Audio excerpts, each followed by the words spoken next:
Pas një kalvarit të gjatë punët të udhëhequr nga Ministria e Mjedisit në bashkëpunim me Bashkitë Shkodër, Malësi e Madhe dhe shoqatat mjedisore, liçeni i Shkodrës ka arritur një triumf ndërkombëtar. Ai është shpallur zyrtarisht rezervë biosfere në UNESCO në kuadër të programit Njeriu dhe Natyra. Drejtori i ADZM Shkodër, Agim Dardha, sqaron përfitimin direkt që ky status do të sjellë për liçenin dhe mbar territorin përreth. Që nuk ka vetëm thjesht një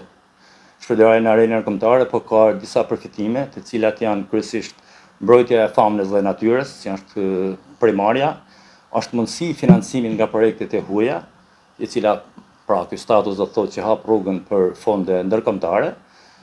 ka një mbështetje kryesisht në pjesën e menaxhimit të natyrës, turizmit, zhvillimit lokal, rrit bashkëpunimin mes aktorëve lokal dhe administratës, si dhe ka atë më të rëndësishme të cilët janë të interesuar në komuniteti vendas, të cilët duhet jenë krenar, të cilët janë banor dhe aktor brenda liçenit të Shkodrës, është rritja e zhvillimit të turizmit. Që do thotë një turizëm eko në liçenin e Shkodrës, por ama tani ka një status tjetër, të cili është një status ndërkombëtar. Përveç mbrojtjes së ekosistemit, ky certifikim i lartë pritet të japë një hovë të ri në zhvillimin ekonomik të zonës, duke prekur drejt për drejt komunitetin lokal përmes turizmit të qëndrueshëm. Ky lloj statusit me këto benefitet të cilat janë,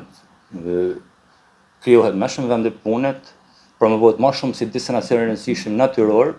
për rritjen e turizmit, si dhe rrit bizneset lokale nëpërmes guidave, turizmit, natyrës dhe biodiversitetit në tërësi. Përfshirja në UNESCO do të sjellë gjithashtu një kontroll shumë më të rreptë sa i takon ndotjes mjedisore, duke vendosur kritere rigoroze për ruajtjen e ujit dhe biodiversitetit. Sigurisht që tema kryesore dhe rëndësia kryesore për të qenë